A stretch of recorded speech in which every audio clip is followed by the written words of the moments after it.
କୁଆଡ଼େ ଗଲ? ତମକୁ ଶୁଣା ଯାଉଛି ନା ନାଇଁ? ଆରେ ହେ, ତମେ ଏଠି ଏମିତି ବସିଛ, ଏତେ ଡାକିବା ପରେ ଶୁଣୁନ ଯେ? ଓହୋ, ତାହେଲେ ତମେ ମୋତେ ଡାକୁଥିଲ, ହେଲେ ମୁଁ କାଳେ କିଛି ଶୁଣିପାରିଲିନି ତ। ଆରେ ଏମିତି ମୁହଁ ବୁଲେଇ କଥା କଣ କହୁଛ? ତମେ କଣ ମୋ ଉପରେ ରାଗିଛ?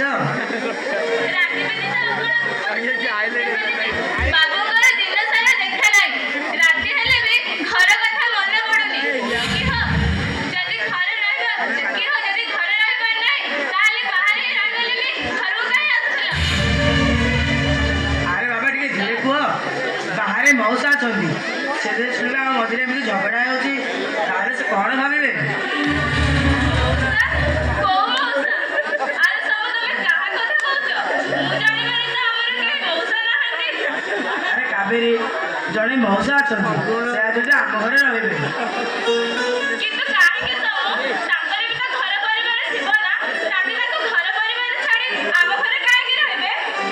ହଁ କାବେରୀ, ଆଗରୁ ତ ମଉସାଙ୍କର ପୁଅ ବୋହୂ ନାତି ନାତୁଣୀ ସବୁ ଥିଲେ, କିନ୍ତୁ ଆଜି ସେ ଅସହାୟ।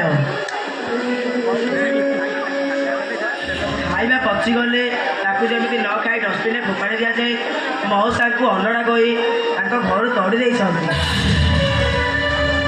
ବିଚାରା ବୁଢ଼ା ମଉସାଟା କ'ଣ କରିବ, କେଉଁଠି ରହିବ, କିଛି ନ ଭାବି ଆତ୍ମହତ୍ୟା କରିଦେଉଥିଲା।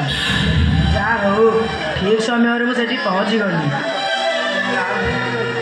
ଆଉ ତାପରେ ତମେ ସଙ୍ଗେ ସଙ୍ଗେ ଦାନବୀର ହରିଶ୍ଚନ୍ଦ୍ର ସାଜି ତାକୁ ଘରକୁ ନେଇ ଆସିଲ।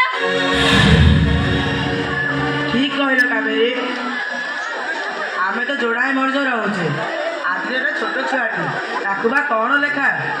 ମଉସା ଯଦି ଆଜି ଆମ ଘରେ ରହିଗଲେ ଆମର ସମ୍ପତ୍ତି ସରିଯିବନି।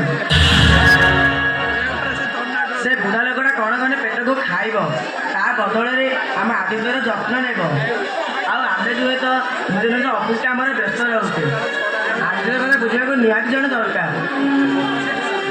ତମର ମୁଣ୍ଡ ଫୁଣ୍ଡ ଖରାପ ହେଇଗଲାଣି ସମୁ।